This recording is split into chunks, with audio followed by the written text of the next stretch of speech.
News, views, voices of the global Indian community. India abroad. I mean, it was truly an exciting moment. I often speak of it as a landmark moment where we had an international leader of such stature, Prime Minister Modi, coming to NSF along with our First Lady, Dr. Biden, and have that wonderful conversation about workforce, the workforce for the future, for the industries of the future, and how do we energize them, empower them, and make it much more democratized all across both our nations. It was a great conversation. Now, the US-India partnership, as I have said before, is a very important partnership for Biden-Harris administration, and also in Congress, there's total bipartisan support for a strong partnership between two great democracies, the US and India. Now, in terms of NSF, we have started to work with India in the science and technology front with threads of partnerships, as I call them. We started first with the Department of Science and Technology and NSF working together. Already, we have 2 cycles of funding, rounds of funding, that is right now in play. We had started off with, as I told you earlier, 35 projects that we funded with the 6 digital technology hubs. This was in 2022. We soon followed it up. We saw the excitement. We held a workshop in Maryland in May of last year. And then through that, we started to put together 2 different calls for proposals, which have really garnered an amazing number of joint proposals between US and Indian researchers. And we're going through them, and we're going to fund a number of them. At the same time, this also motivated other departments in India wanting to establish strong partnerships with NSF. The Ministry of Information Technology, called METI, met with us. They signed an implementation agreement last summer, and we already have put out a call for proposals. We are in the final stages of deciding on the specific projects that will be funded. That's a second train, if you want to look at it that way. The third track that we started establishing the partnership was the Department of Biotechnology. Now, with the Department of Biotechnology, we are just about to announce the joint funding proposal opportunity for people to be able to work together in the areas of bioeconomy, biomanufacturing. And this is in line with President Biden's executive order not too long ago on bioeconomy and biomanufacturing. And so there is a similar interest in India. Therefore, bringing the 2 sites together and the research groups together to work on that is truly a great opportunity. Meanwhile, the Department of Telecommunications also, the Secretary visited us and expressed interest in wanting to work with us in areas that we, of course, work together on. We have shared interests in, namely, the next generation of telecommunication systems, 6G and beyond. So again, we are thinking about how we might bring our assets together and see how we might bring both research groups, wanting to work together in these areas.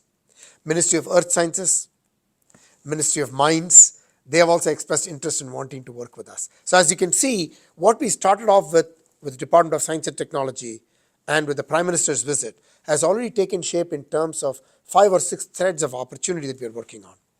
Meanwhile, I had the opportunity of also being at the G20 meeting of the Chief Science Advisors in Ahmedabad, just before the G20 leaders meeting in September. And there, we talked about how we might further enhance our partnerships by working together, not only as bilateral between India and the United States, but also looking at other like-minded partners who can work together to do bigger and better things for all nations. We have also been exploring the Quad as a framework for how we might work together. India, US, Australia, and Japan. The 4 countries working together, and we have identified AI for agriculture. This is a great topic that's of interest for everyone. Clearly has tremendous impact possibilities in the United States, in the Indo-Pacific. What we might do in bringing technologies like AI to see how we can have much more efficient, effective, and technologically inspired agriculture and better outcomes through that. So we are already advancing on that. We are about to announce some projects where we will have some co-funding that we do for AI institutes that we have funded in the United States, so that they can partner with companion institutions and researchers in Japan, in India, and Australia to further see how we can work together. We will also be issuing a joint call for proposals, bringing all the nations together around this thematic topic in the near future. As you can see, with these several threads of bilateral partnerships and what we are doing, as well as the multilateral partnerships, clearly the researchers on both sides, India and the US, have got a tremendous amount of interest in wanting to work together for the global good. And of course, the economic vitality and the national security objectives of both nations. The seamless exchange of information and collaboration is not necessarily based on what we have just done in the last couple of years. It's always been there. Researchers naturally work with fellow researchers across nations, right? They work together, they find, similar expertise based, researchers in other parts of the world. They work together, they write joint papers, they exchange students, they travel back and forth, they meet in workshops, have conversations. These are typically how scientists collaborate, across the scientific ecosystem, which is global. So that continues to be now, if you want to say, on steroids, because now we are providing some targeted resources on both sides. We are funding the US side of researchers. India is funding the Indian researchers. So what then that does is for the people to feel even more motivated, inspired to want to work together, because these resources then make possible development of joint laboratories, joint research centers, individual scientists going back and forth, doctoral students and postdoctoral fellows, and others going back and forth and taking advantage of the individual research expertise in the nations and joint mentorship, things of that nature. So this is bound to only be catalyzed and scaled as we look into the future. And so that's what we're trying to do. At the end of the day, the work really happens by the researchers who work in these institutions on both sides, and they are the ones that make everything possible. We are just playing the role of how do we bring them together, identify mutual topics of interest, and identify funding mechanisms so that we might be able to support their ideas and therefore build the talent for the future. There are many areas. ISET is a good framework, right? The critical emerging technologies. You identified AI, quantum, advanced wireless, advanced manufacturing, biotechnology, right? And then you've got critical minerals and a whole host of these topical areas, robotics, automation, smart cities, all of these areas, cybersecurity, all of these areas are of mutual interest for both of us, right? So these and semiconductors clearly is front and center in all of this. So we are trying to find how we might work around these topical areas where we have collective expertise that we bring together. We have unique expertise that we bring together, and that way we're able to work together for betterment of the science technology and the discoveries to translations to what we do in terms of industries benefiting from it, new entrepreneurial ventures being birthed from those ideas that are outcomes of these projects that we work together on. So there's a lot to be gained by bringing the two sides to work together around this thematic topics. And one thing that I want to add to this is increasingly you will find that industry spans both US and India. US companies are in India, Indian companies are in the US. There is also increased interest in companies wanting to work together to see how we might expand the scale of talent in both US and in India around these thematic topics where they feel that they need the raw talent to be able to be successful in both nations or as a company which transcends US and India. So, for example, other day we had Micron CEO Sanjay Malhotra here. He's looking at how we might work together in semiconductor manufacturing and semiconductor advanced research, talent building, workforce development, all of this around memory technologies, which is their forte. And he's trying to see how we might work together in this area. Intel has the same objective, right? And you will find more and more companies that transcend US and India would like to see this kind of joint efforts. And therefore, we are trying to see how we can partner also with other industry partners, other agency partners, because clearly there is interest in other agencies also wanting to do the same, like what NSF is doing. How might we bring these agency partners, industry partners, and even philanthropists and foundations that have interest on both sides, India and the US, coming together and doing better things for humanity and societal good? So we are trying to tap into every corner of resource as well as interest, joint interest, and wanting to see the aspirational goals of ensuring that both countries are prosperous, and then through that, the globe is prosperous. And therefore, we are trying to see how we can bring everybody to this partnership table. And NSF is happy to play the role of establishing these agreements with these various departments. Now, with the birthing of the new National Research Foundation in India, that presents another opportunity to see how we can bring all of this through the channel of National Research Foundation, the interest of all the departments, right, through NRF from the Indian side and NSF and NRF having a sustained, strong partnership into the future. And so that's something that we're also talking about. And a few weeks ago, I was in India for the US-India Forum. I met with all the secretaries of various departments and the principal scientific advisor, Professor Sood, and we had the conversation about how the emerging NRF and NSF can have a very strong partnership moving into the future. I think it's got a lot to do with how we are bringing together ideas, resources, and aspirations, all being channeled through an entity like NRF. I think can do great things for India. I can only see it from what NSF has achieved over the last 75 years, and tremendous amount of achievements, isn't it? I mean, 262 Nobel laureates were funded early in their careers by NSF, right? It's a very unique accomplishment of any agency on planet Earth. So what kind of companies have been made possible because of early investments by NSF, right? And I can go on and on, thousands and thousands of companies, thousands and thousands and hundreds of thousands of researchers, leaders, industry leaders, academics, Nobel laureates included, as we said. So you find that the impact of NSF speaks for itself, and that many nations would like to emulate what NSF has and is doing in different parts of the world. And so the fact that NRF is trying to bring the collective assets of the different departments that have been doing this individually over the years, now that they are being channeled together this way, I think portends tremendous possibilities for the future, and therefore becomes a nice partnership portal for global collaborations at the same time as it is unleashing amazing possibilities within India. See, all of these that you talk about, the global grand challenges as I term them, the underpinning is science and technology finding good solutions to solve those problems.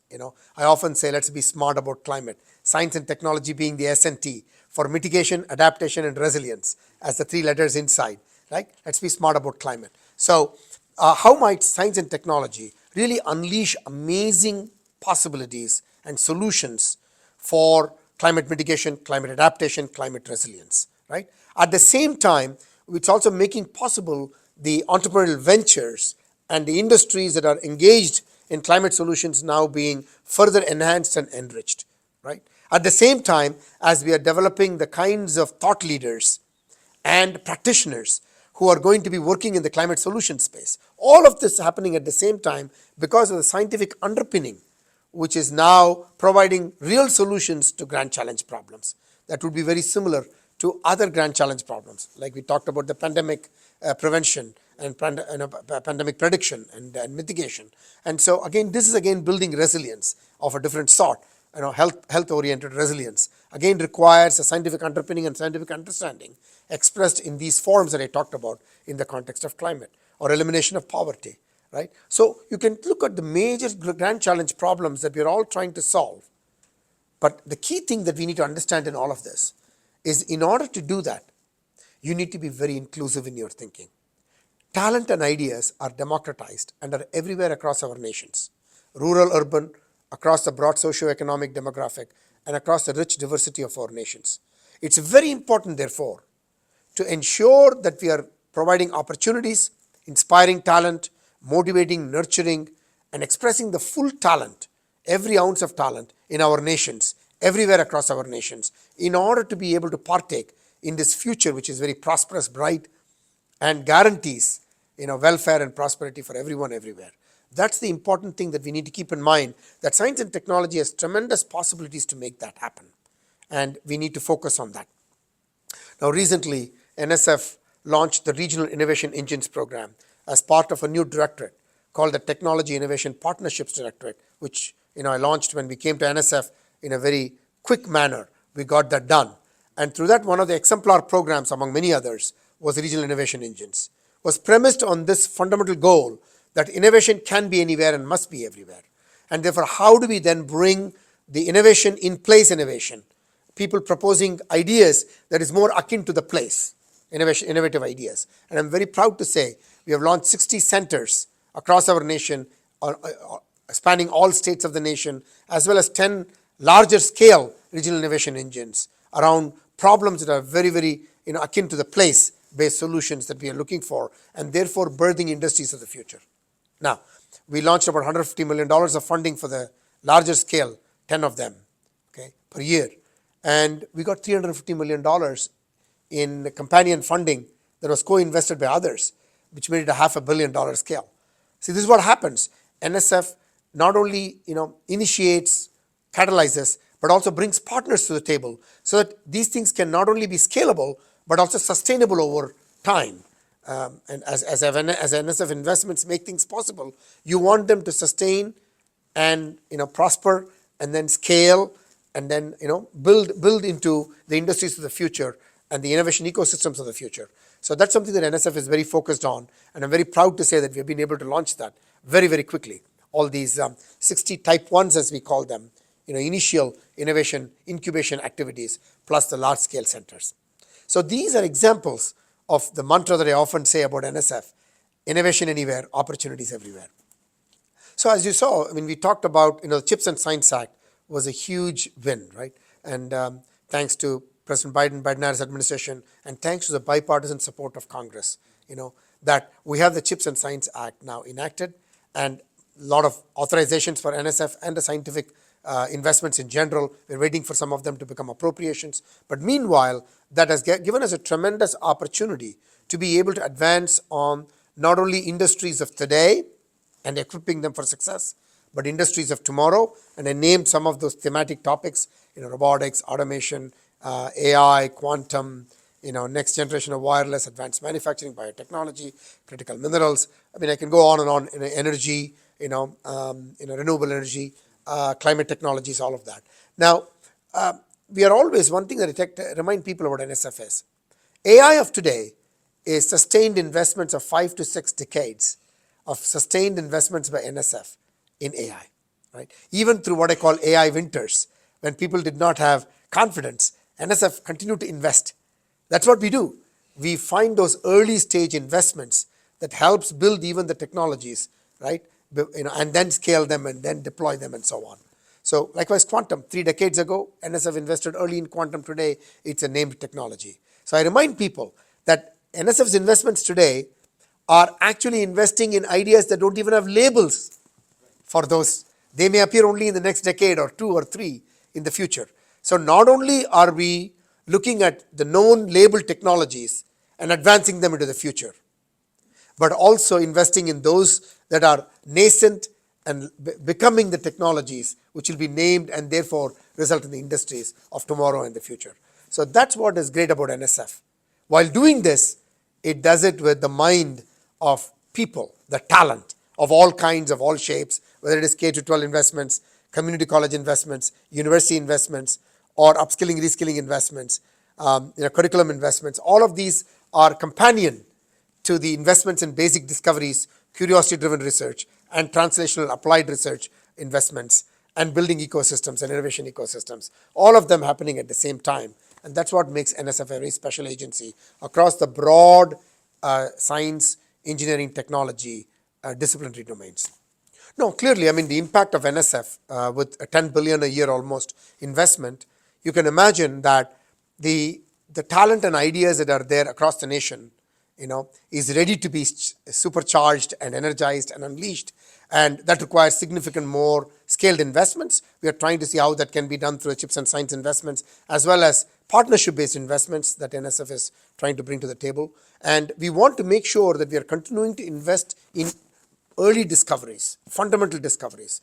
That is if you want to look at it as a bread and butter of what NSF is and what NSF is unique and what NSF has been a shining star. Okay. And layering on top of that, we're also doing the other things that makes NSF deliver impact in a very tangible way, right? So as we look at the future of NSF, we want to make sure that we want to live to the vision of innovation can be anywhere across our nation, and therefore energizing talent everywhere across our nation. So the entire nation is participating in solving problems, in creating opportunities, and ensuring prosperity for all. At the same time, we also want to partner globally in terms of ensuring that we're working with like-minded partners who share our values and aspirations. Whether it is transparency, openness, reciprocity, research integrity, respect for intellectual property. These are shared values.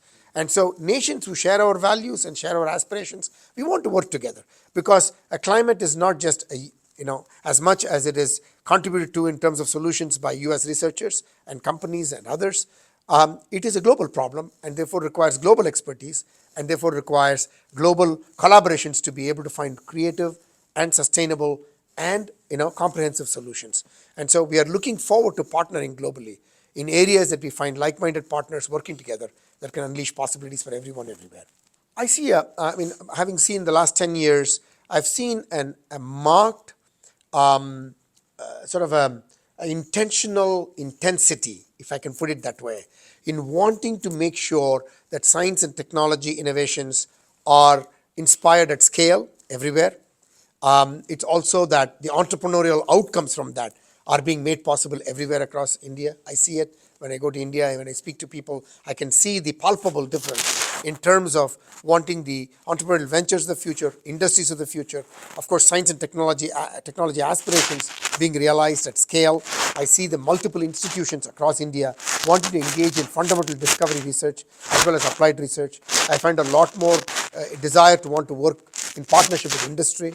And so there is a clear acceleration of the trajectory of wanting to build a science and technology based innovative economy into the future. I see that. And that is something that US and India clearly share as value, that we believe that we are able to deliver for our citizens if we have such prosperous innovation ethos that we build in both our nations that can then guarantee prosperity for all our citizens in both our nations. So clearly I can see that marked an intentional effort with intensity over the last 10 years. I find that the launch of NRF is a good step, and then trying to see how you can synergize that, the investments that are being made by the various departments in promoting science and technology innovations and discoveries being brought together, and also trying to build a lot more research intensity, not only in the premier institutions, but in a range of institutions across the nation. So that would be an important thing, I think. The second thing is, considering that there is a lot of youth in India, to build skilled technical workforce-based institutions that ensures that people are trained for the industries of the future, so that jobs of the future are then opportunities for everyone, but more importantly, ensure success of industries of the future. No, I'm thrilled to be able to speak to this partnership. This has been a partnership that I think the both leaders of both nations have really wanted us to come together and work on this. And there are then leaders who work with the leaders who are all deeply committed. I see that commitment at every level. For example, our National Security Advisor and the National Security Advisor, Jake Sullivan, National Security Advisor Ajit Doval, they are working together. I see the our Minister of External Affairs, Jay Shankar, working very closely with our Secretary of State. I see our Minister of Commerce from India, the Minister of Commerce from India, working with our Secretary of Commerce, General Armando. I see our Secretary of Energy, Jennifer Granholm, working with her counterparts. I see myself working with my counterparts. And I see that this is not just in one thread or other. And it is happening in all sort of the dimensions of what US and India can do together. And that moment, I think, is very unique, where everybody is working together, following our two leaders, wanting this to happen at speed and scale.